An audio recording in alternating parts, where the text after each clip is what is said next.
Let's talk about dash cams. So here in this van at the moment, we're in a Volkswagen Crafter, and we have just fitted a WOLFBOX style camera in this. Now, the reason we go for WOLFBOXes is because these benefit from having a rear view camera as well as a front camera.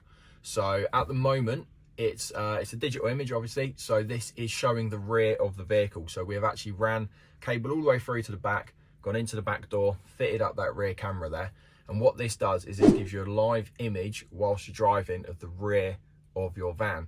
Now, obviously being a camper van, big van, stuff like that as well, visibility can always sort of suffer a little bit. Obviously you've not got any views behind you except for your two mirrors on the side. For people who don't normally drive big vans, or it's a new thing or something like that as well, it can sometimes be a little bit daunting, and you just want that added bit of sort of security, that added bit of visibility as well.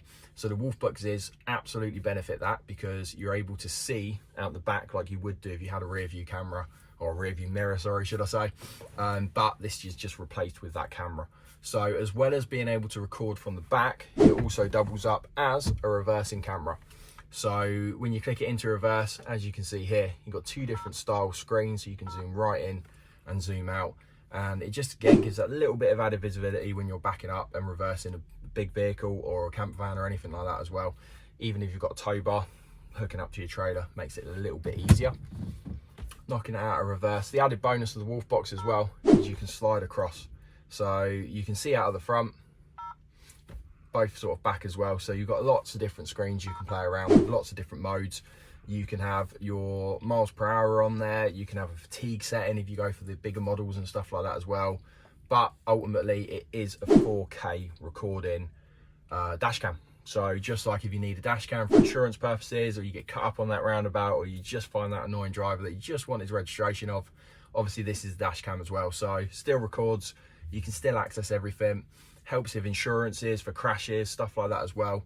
I think everybody should have a dash cam personally in their cars. I think it's absolutely something everybody should have. But with this, you've got that bonus of you have that rear view image all the time, as well as a dash cam as well. So really, really cool feature. Obviously crafters don't come with a rear view mirror from factory. So this one is actually just on a little sucky mount sort of thing here as well. So if you don't have a mirror, you can still fit these. That's absolutely fine. We'll find a way around it. But generally speaking, they're just cool bits of kit, really. Nice bit of tech to have in your car. Everybody loves some gadgets, something cool to play around with. And this is just something we like fitting.